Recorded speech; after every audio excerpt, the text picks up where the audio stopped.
So first of all, we talked last week, and I was really I want to kind of not blame the user. It's really easy to, and so I was really quick to say I'm not going to blame Jim Dalrymple. Knows what he's talking about. I'm not going to blame. I don't know James Pinkstone, but if a user says, "Look, I did this and Apple deleted my music," I'm not going to assume that that's the error on the user's part. We certainly, and you showed this. Serenity showed it.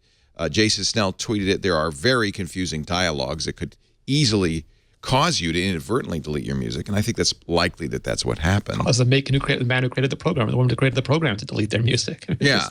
So it's likely, it's not, but nevertheless, Apple, I'm actually thrilled with Apple's statement, which is, we're not going to blame the user. They said we can't reproduce it, but we're going to keep trying because a very small number of people are reporting this, and we're not going to assume that it's their error. We're going to make sure that, because it could be a bug in iTunes. We really don't know. They did say we're going, even though they couldn't find the bug and couldn't reproduce it, they are going to make iTunes safer, and that's this release, right? Right. So what is safer? Do we know yet? I don't think we know yet. I assume, and this is probably based on a lot of Serenity's reporting and Jason Snell too, is that they are making those dialog boxes much more clear when you're actually deleting something. And I think that's something that's necessary, right? Like you, I don't want to immediately go to the blame the user's place. Although at the same time, it did seem like this was a circumstance where something was deleted, maybe not intentionally, but certainly not without clicking some sort of dialogue. But it should be very clear when you're deleting something off of your computer, if it's removing it from your iCloud library, that it's going to be lost and gone forever, that this is actually, you really want to do this. I mean, that's a circumstance where you should probably have a second dialog box. Are you really sure you want to delete this from iCloud? I mean, that might be annoying if you're trying to remove a duplicate album, but make it an annoyance that way rather than having someone risk losing, years and years worth of music from their library. Yeah.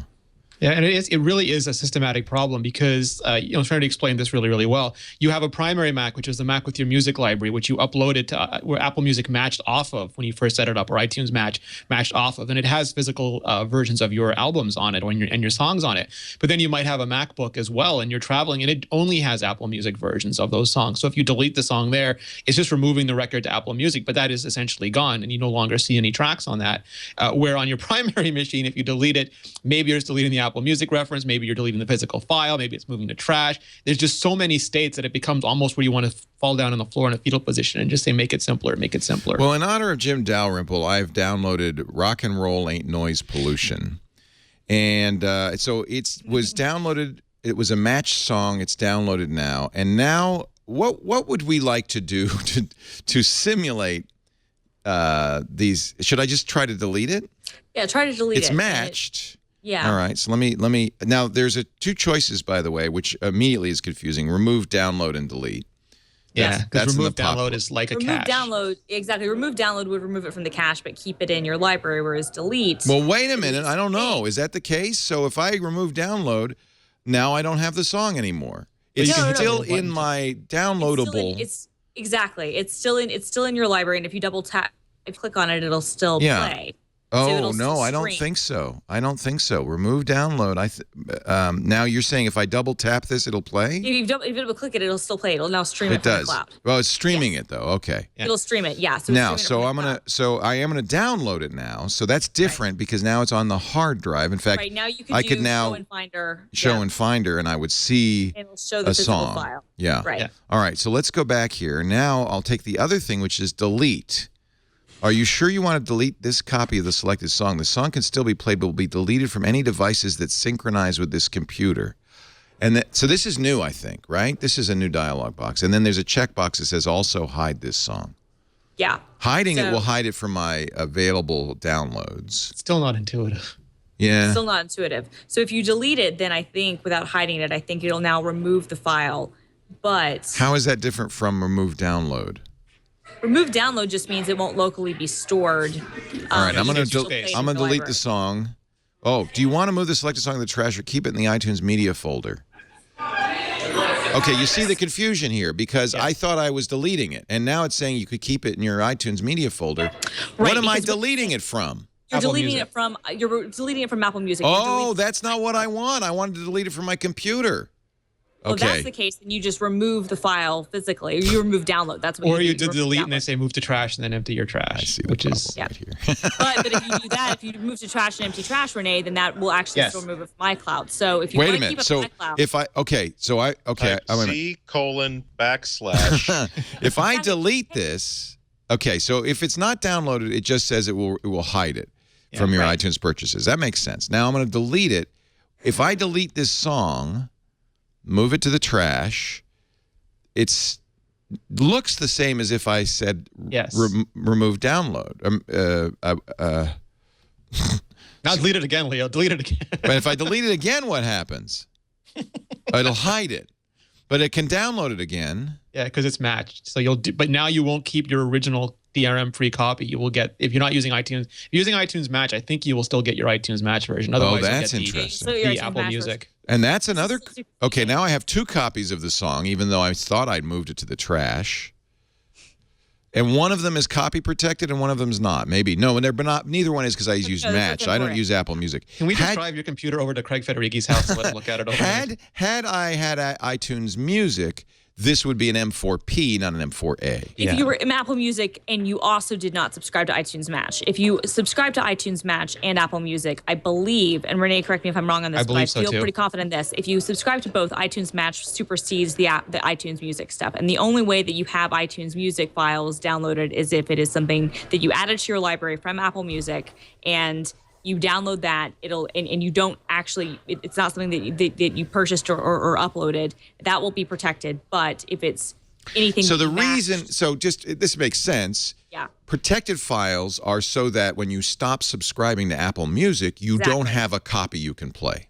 Completely, exactly right. Otherwise, you would have unprotected music if you paid for Match. You would just subscribe for 30 days for free or 90 days or whatever, download all the music you want, and then unsubscribe, and then, I've got all these free copies. The problem is that because they still offer the separate Match service, which is $25 a year, which people like I pay for that because I want a DRM-free copy of all my music in the cloud. So that's why I pay that money. I don't really care about the matching so much as I want to upload music from that I've purchased, maybe from Amazon, maybe from Google. I want to have it in iTunes, available on all my devices. If I did not pay for that matching service and I just paid for Apple Music would still match those files and they put them in the cloud. But when I left the service, it would take all those files with it. So if you don't want to lose any copies of your files that you've uploaded to the cloud to DRM, you have to pay $25 a year for iTunes Match. Now, just to make things even crystal clear, what I just did, and that's all I've done, I now have 3 copies of Rock and Roll Ain't Noise Pollution. 1 in my trash.